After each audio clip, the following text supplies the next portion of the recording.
leg, and we'll be bringing updates throughout the operation. This is DUFF UK's Operation Cerberus, humanitarian mission to the Ukraine to help people affected by war.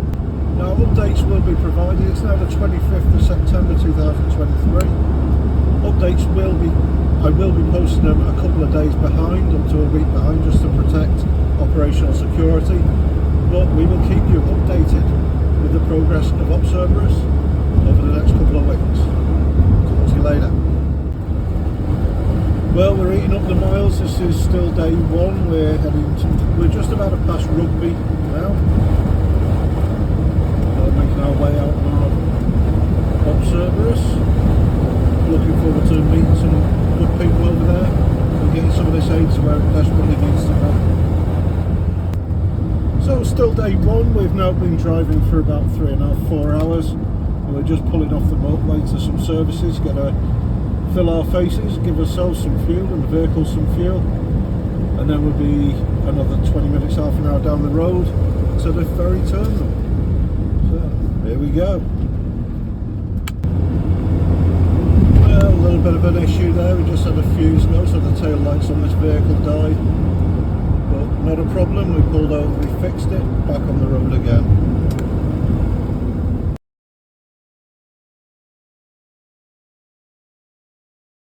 Heroyam International Ferry Terminal. We're heading in here to board the boat from where we will go into foreign lands. This is us now waiting in line for the ferry itself. Just the two of us, both vehicles made it here safe and sound. Getting ready for the crossing now. I've just been through outbound customs, the sunny port of Heroyam. We're boarding the vessel.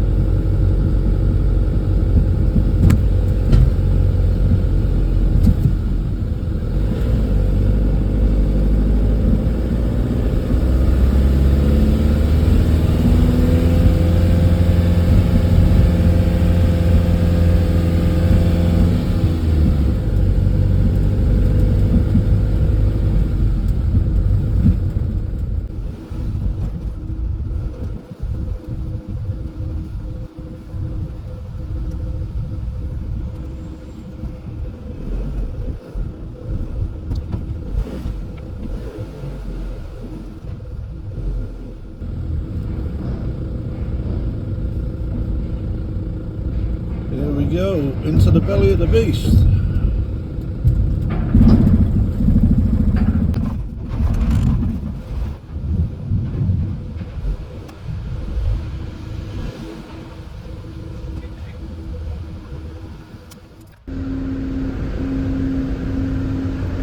So we are at the Hook of Holland disembarking, day 2 of our journey. It's going to get a bit noisy now.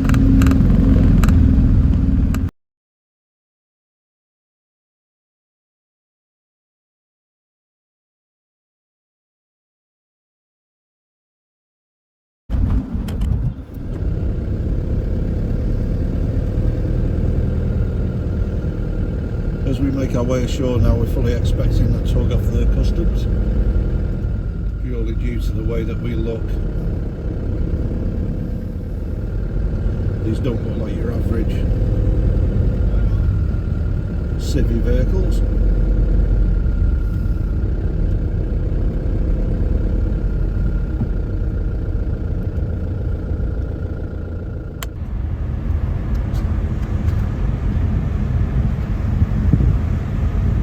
Day 2, roughly 0730, Hook of Holland.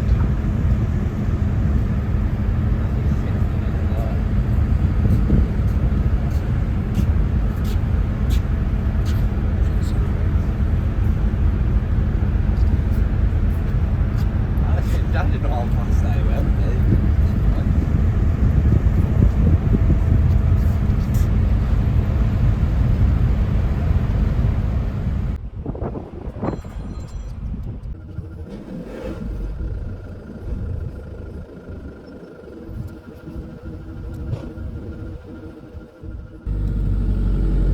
Here we are, disembarked in sunny Holland.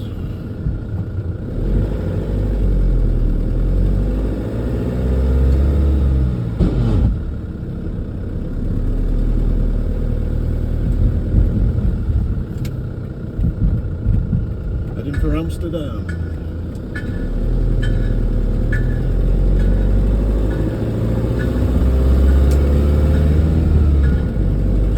There, and the ship we just got off on the right hand side.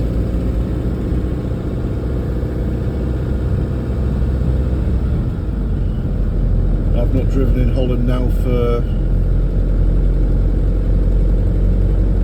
must be nearly 30 years, so this should be an experience.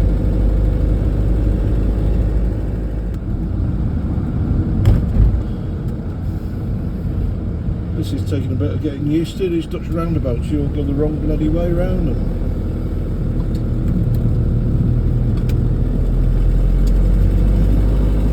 No wonder these foreign Johnnies have so many accidents.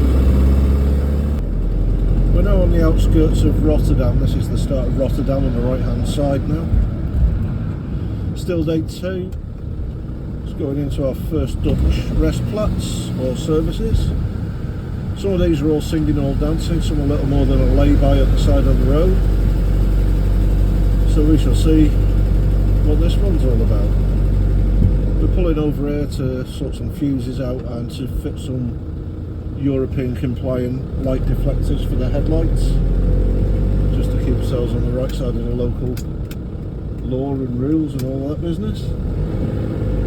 Actually, it's quite a posh one. They've got McDonald's and all kinds of stuff. That's us after our stop in Holland, just about to hit the road again.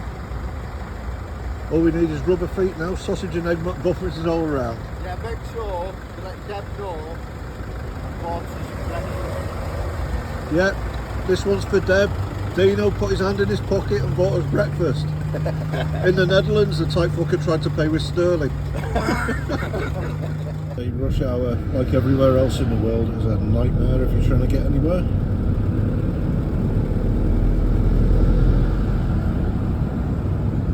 We're going to keep on pooping and make what progress we can.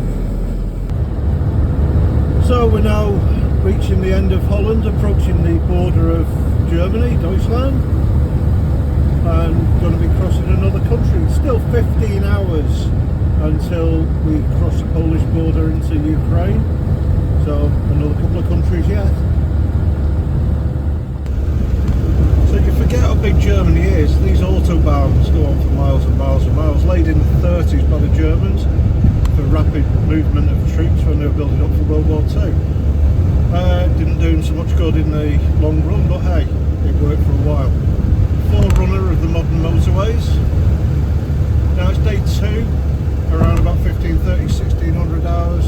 That's half 3 to 4 o'clock for those who don't know. And we're just still south of Berlin on our way, so just going to stop for a quick refuel and we'll see where we come from there. There's a ton of trucks on the autobahn today, all lined up. I'm glad I'm on my own in the van, because somebody would probably send the thing to convoy otherwise. The autobahns are pretty good, and they do have roadworks the same as we do back home, but they tend to flow really well, obviously now being an exception with these trucks. And the reason for that is, rather than lining up miles and miles of cones so 3 blokes can lean on a shovel and 1 bloke can examine it and drop its back ends, here they do the work at night and then they put the cones away during the day and allow the traffic to flow. So motorways can actually function as motorways rather than giant car parks. So it's one of a few things the Germans do a lot better than us. Oh, there we go then. This is dusk on day 2. We're north of Berlin, heading for Poland, and we've got about 3.5–4 hours before we get to our digs. So I'll update again when we get near there. Well, here we are. It's getting quite late now, quite dark, as you can see. This van sounds like a tank, but we've now just crossed the Polish border. That's not bad. 3 countries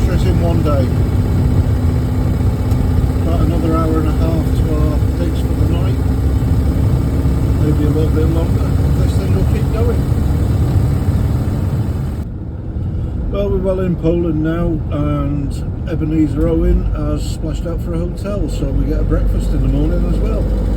So I just thought I'd send you a message, let you know where we're up to. Here we go. So day 3, around 8 AM, just had breakfast. We're just about to set out for Chelm and the Ukrainian border. So bring some updates along the way. Well, look forward to seeing you there. So midday, day 3, we are hurtling up through Poland. 3 kilometres to the junction for Ostro. We've got about 140 kilometres to do on this particular road. We're heading up to Chelm, where we'll cross the border. One thing the Poles do really well as well is motorways. They're mostly 2-lane like this one, with larger vehicles not allowed to pass, so they're not allowed in the second lane. The few places where they are allowed to pass, they sort themselves out, so they all seem to end up in quite useful little packets that it's easy to blast around, or individual trucks like the green one we see ahead.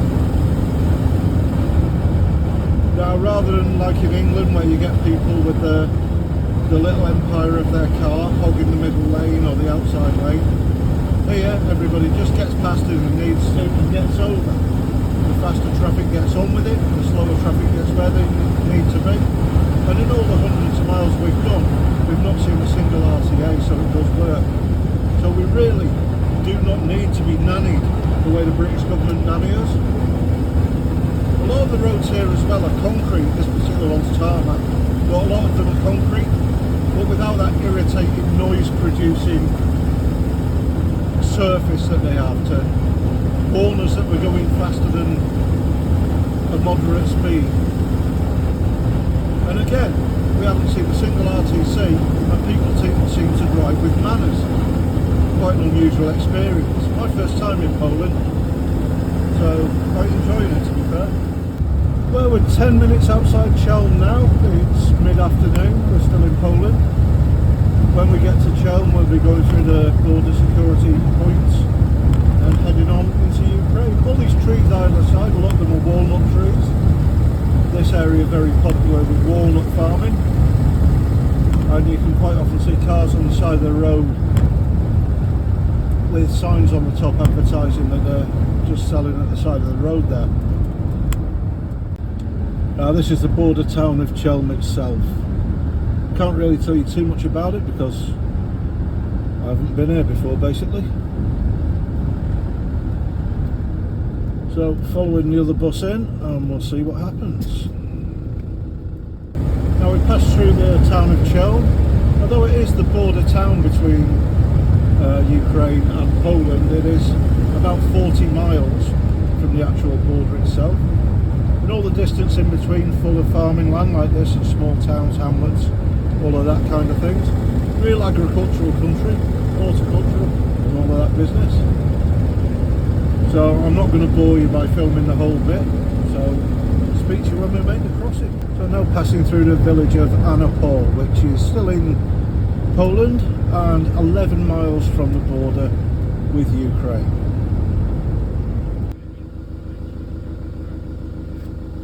So the border crossing into Ukraine. As soon as we get called forward, I'm going to stop recording just in case. Don't want to put anybody's backs up.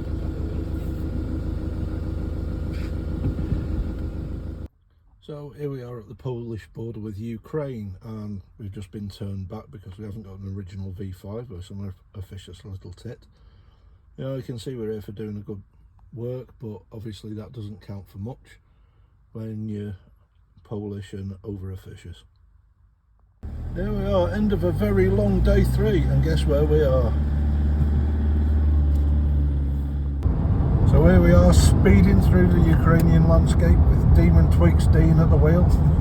We're trying to race the curfew, get into Lviv before we end up with 72 hours in Choky and a rubber glove search. Just after midday, day 4, about 2 hours outside of Kiev. Connor's at the wheel. Say hello, Connor. Alright.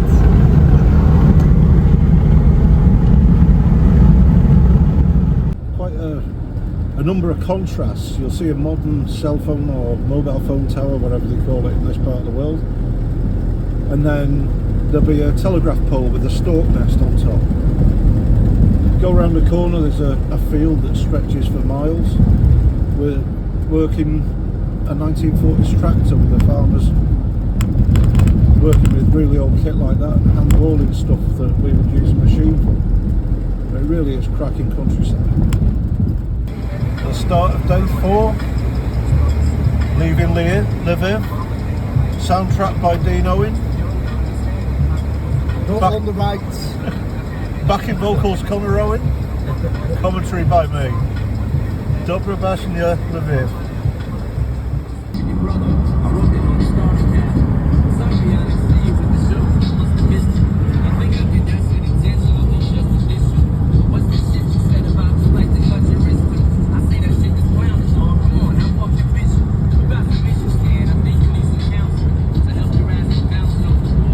Well, dinner.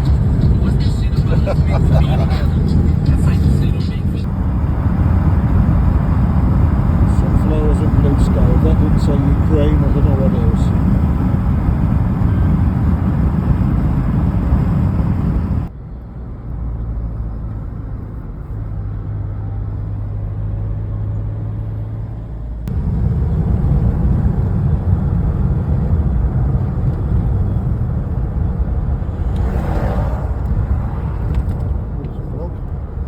Some monument there, isn't it?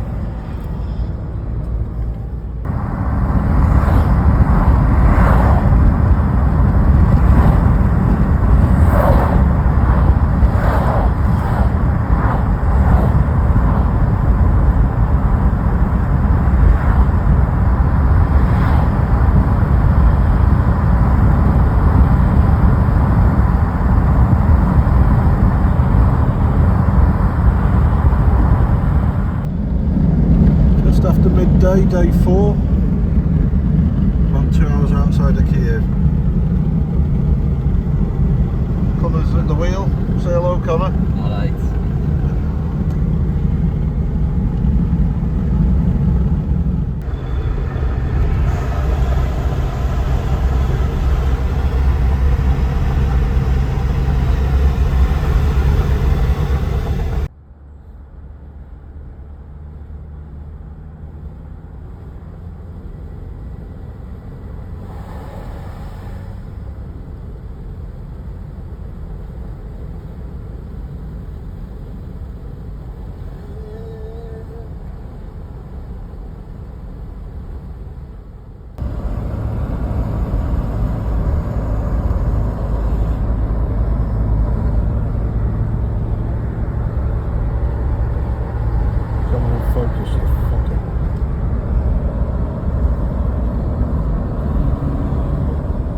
Okay, beginning of day 5, filming this from the hotel room just outside of Kiev. Some useful meetings yesterday, and thankfully the city wasn't hit last night. We were there till just before midnight when the curfew kicks in, and we came back to the hotel obviously. But some really useful meetings and looking at ways that we can further help the people of Ukraine. The people are absolutely phenomenal. The irony is that a city of such history, and Russia claims it, so nothing until the 1990s, it's just utter nonsense. The history in that city going back well before the 1600s, you know, it's a fantastic place. Life is going on there like normal, despite there being a war on further east and to the south, and the people are getting on with things, and you got to hand it to them. A little bit more filming later on today.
love is there.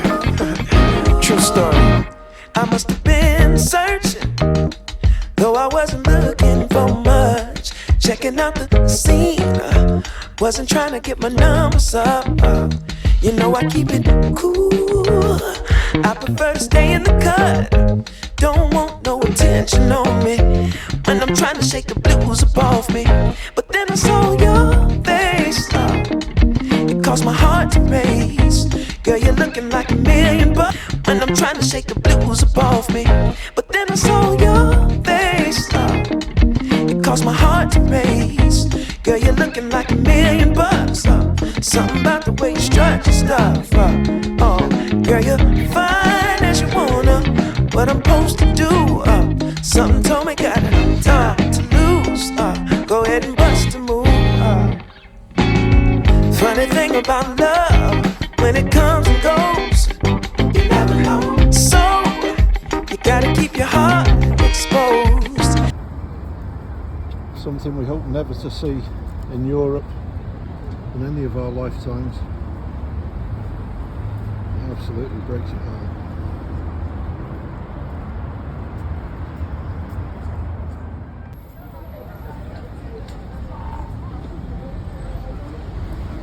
There's Dino placing a commemorative flag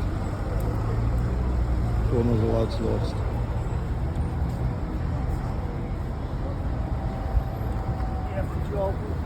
Jordan Chadwick. That one's to Jordan Burnley, Chadwick England, from Burnley. not forgotten.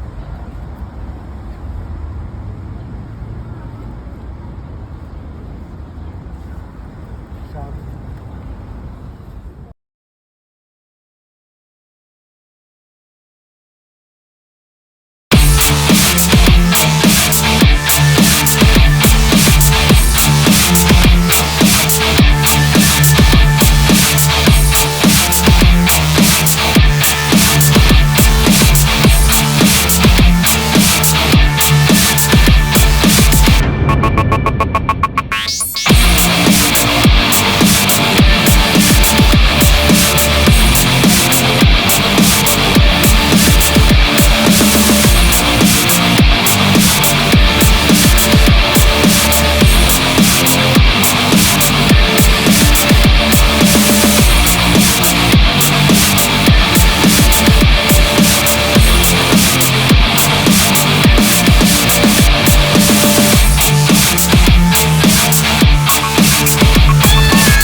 Day 6 or 7, I'm not quite sure which, I can't remember. It's all run into one kind of now. Separate in nature, that's the Dnipro River over there. And just the other side of them trees, where all the trouble is.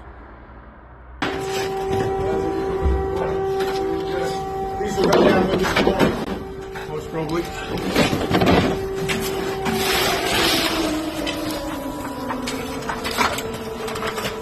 It's too good.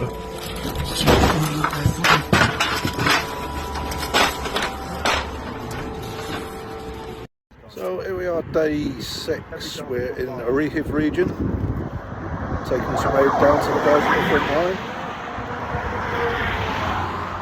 Just waiting for our liaison to turn up now.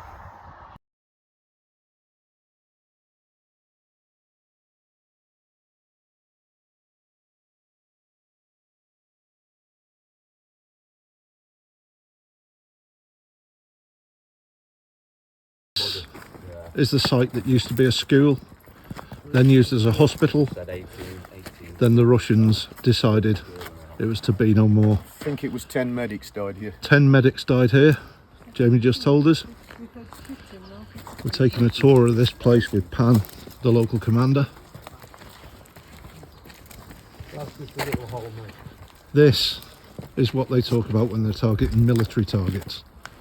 This was a school and a hospital. Nothing military about it at all. Big bombs from S300. S-300 missiles hit this place. We can still see on the ground the Lego, the toys of the kids. This is what the world is facing these days. from this bomb. It's disgusting. All dead. And room chill, room and drink mother, from siege school. This and is the people crater from, one medical. bomb. And this was hit with, what was it, half a dozen? No, this was, I think it was One, or you said? two, I think. Yeah, One or two, sorry, 1 or 2 bombs And hit it this blew the place. whole place to pieces. Is that? Raket. Yeah, raket. And raket, yeah, very strong racket. This is why the help is so important. Every donation, no matter how minor, be it financial, clothing. These guys are desperate for military kit as well. These guys absolutely deserve every bit of help. Just to jump that we into can your get. video, we are desperate for everything that everybody has got, from clothing to medication to military stuff. Everything is needed here, literally. Do you want to introduce your organisation? Yeah, I'm YouTube channel. Jimmy Caprini from Bad Company in Zaporizhia.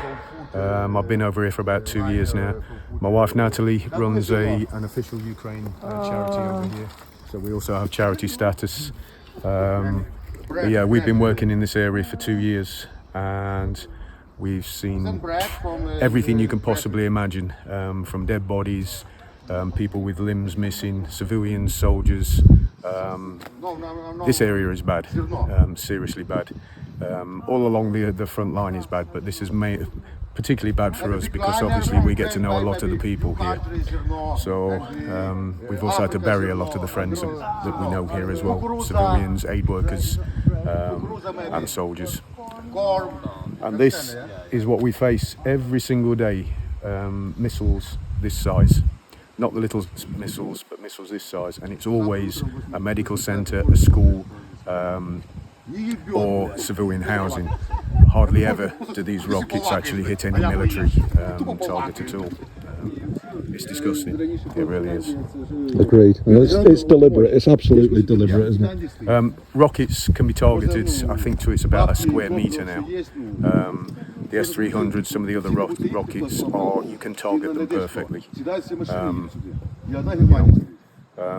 I've got to correct myself, it's 15 medics that lost their lives here. They just shipped out some injured soldiers and civilians. They were waiting for the next ship out when the rocket hit.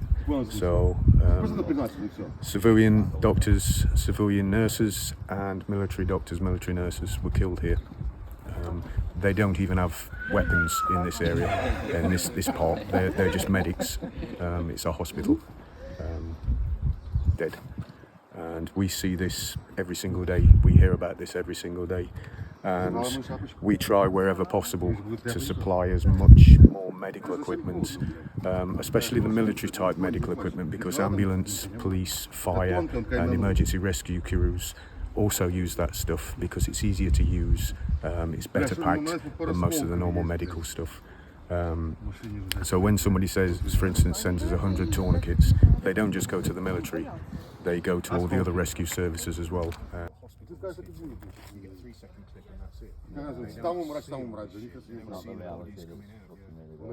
This is why we like to get people down here. You know, it's not, there's no booms in the...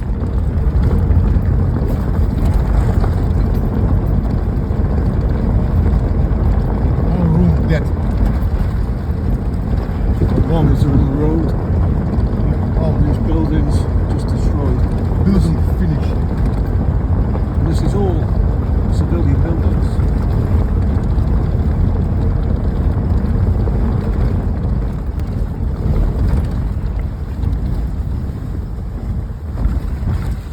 And this thing.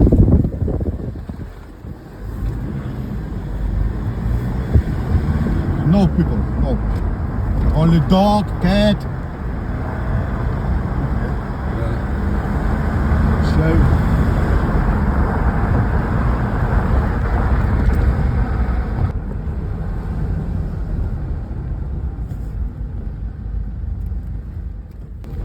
So now we're in Heroyam, just a nice suburb of what was a nice area in which to live. Now roads, potholes, as you can see by the way the vehicles bouncing about. The people all gone, refugees.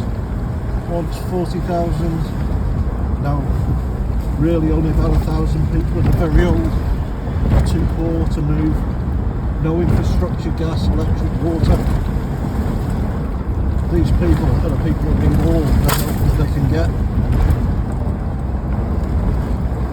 The 2 vans we brought this time, we need to bring it next time.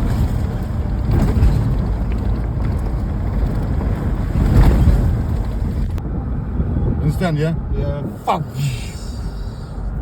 Me eat, yeah. Bunch of shit. People dead in that place. The one next door. Only no big. 5 in this property. All. You see the state of Maybe the 2 car. months old. 2 months. This is 1 bomb.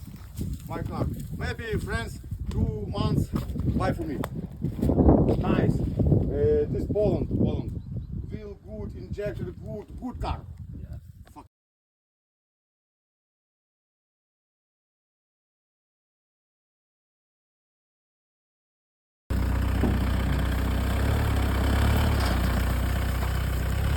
There we see Dino getting chauffeur driven by the local commander.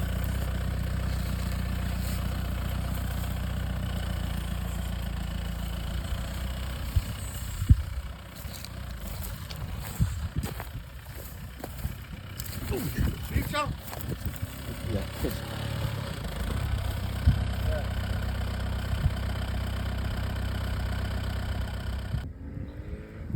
There they come, Connor having his turn.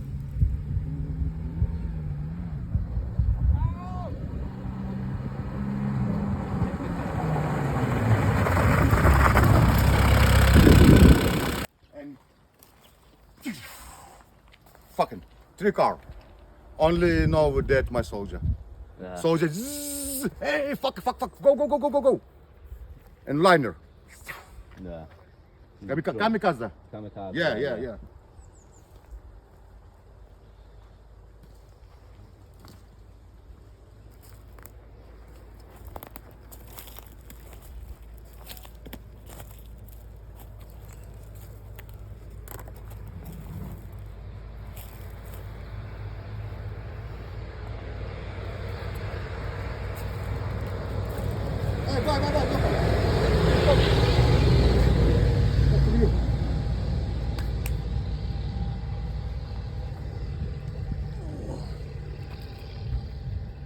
Spent rounds all over the place. Yeah, bye, no problem.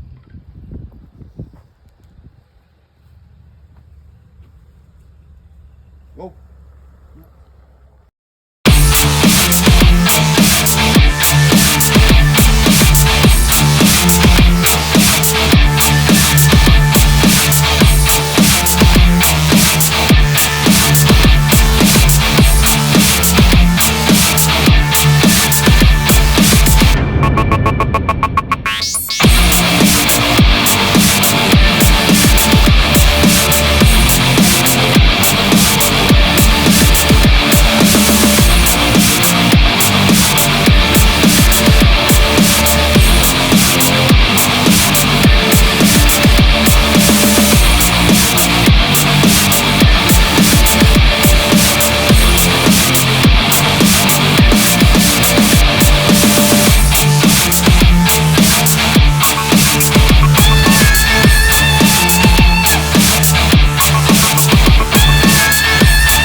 So here we are, day 9, boarding the ferry at Rotterdam for the journey back to Hull. From there it's a short drive, comparatively speaking, back down to HQ, St Helens. Sort kit out, sort ourselves out, and head on home for some well-earned rest, R&R, call it what you will. But I just want a bacon butty. So we're off the ferry now, driving through Hull on the way home. Looking forward to getting home, giving their kids a big cuddle. Missed them like fuck. If I'm honest, I'm looking forward to getting back out there. Get some aid to where it's needed, please, please, please. Do donate, like, share, get the word out there. People in Ukraine are suffering in a big, big way. Take it easy all. See you in the next video.